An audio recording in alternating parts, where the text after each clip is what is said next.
यह है आज का वचन आपके लिए क्राइस्ट एम्बेसी इंडिया की ओर से। Hallelujah, praise the Lord. आप सभी का फिर से एक और बार स्वागत है हमारी प्यारी वास्तविकता संग्रह की दैनिक अध्ययनिका में। वास्तविकता संग्रह के लेखक हैं reverend doctor pastor Chris Oyakhilome DSCDD। Hallelujah. और वास्तविकता संग्रह आपको तैयार करती है दिन के लिए और दिन को तैयार करती है आपके लिए। और आज के हमारे संदेश का शीर्षक है समझौता करना अस्वीकार कर दो। हालेलुया।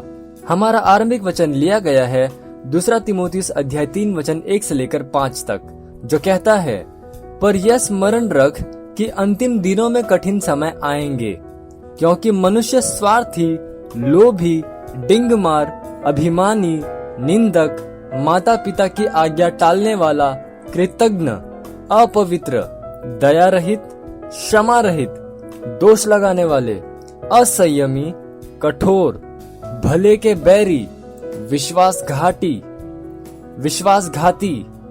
ढीठ, घमंडी और परमेश्वर के नहीं वरन सुख विलास की ही चाहने वाले होंगे। वे भक्ति का भेष तो धरेंगे पर उसकी शक्ति को न मानेंगे।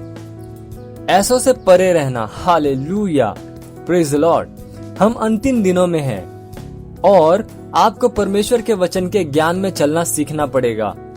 हम उस समय में हैं जिसे बाइबल कठिन या खतरनाक समय कहती है। यहाँ पर लिविंग बाइबल हमें आरंभिक वचन में से एक वचन का इस तरह से अनुवाद करती है। 2 तीमुथियुस अध्याय 3 वचन 1 TLB अनुवाद में आप पढ़ सकते हैं। ये कहता है, तुम यह भी जान लो तिमुथी कि अंतिम दिनों में एक मसीही होना बहुत कठिन हो जाएगा। कुछ लोगों के लिए यह कठिन क्यों हो जाएगा? यह उन चुनावों के कारण है जो उन्हें लेने पड़ेंगे। अप्रचलित चुनाव।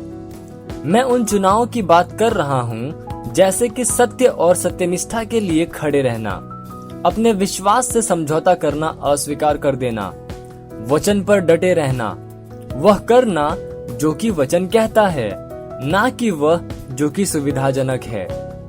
ऐसे लोग हैं जो कि पैसे और पृथ्वी पर लाभ के लिए समझौता करेंगे और निर्णय लेंगे।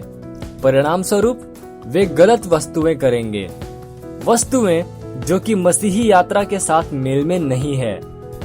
आप वह व्यक्ति नहीं होने चाहिए।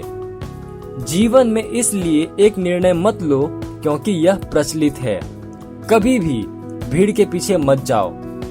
याद रखो जो यीशु ने कहा, सकेत फाटक से प्रवेश करो, क्योंकि चौड़ा है वह फाटक और सरल है वह मार्ग जो विनाश को पहुंचाता है, और बहुत से हैं जो उससे प्रवेश करते हैं।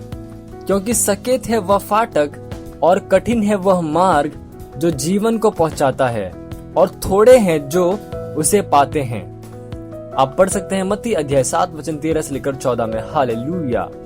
ये बहुत निर्देशित करता है, होने दो कि परमेश्वर का वचन अर्थात परमेश्वर की बुद्धि उन चुनावों और निर्णयों को मार्गदर्शित करे जो कि आप लेते हैं। इससे अंतर नहीं पड़ता कि आप एकमात्र व्यक्ति हैं जो यीशु मसीह के लिए खड़े हैं और अपनी भू संपत्ति, आस पड़ोस, विद्यालय और काम के स्थान पर सुसमाचार के लिए खड़े हैं। इसे लगातार करते रहो।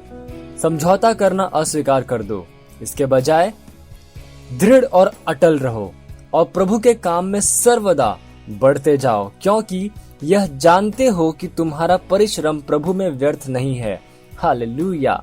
आप पढ़ सकते हैं 1 कुरिन्थियों अध्याय 15 वचन 58 में। ये समय घोषणा का, आप जहां कहीं पे भी है मेरे साथ ये घोषणा कर सकते हैं। बोलिए, प्यारे पिता, आपकी बुद्धि आपकी कलीसिया में और कलीसिया के द्वारा अधिकाधिक प्रत्यक्ष होती है, और आपका वचन पहले से कहीं अधिक हमारे हृदय में मजबूती से बढ़ रहा है। हम सारी बुद्धि में और आत्मिक समझ में आपकी इच्छा के ज्ञान से भरे हैं, प्रभु के काम में सर्वदा बढ़ते हुए, विश्वास में मजबूत होकर और परमेश्वर को महिमा देते हुए। प्रभु यीशु के नाम में आमीन।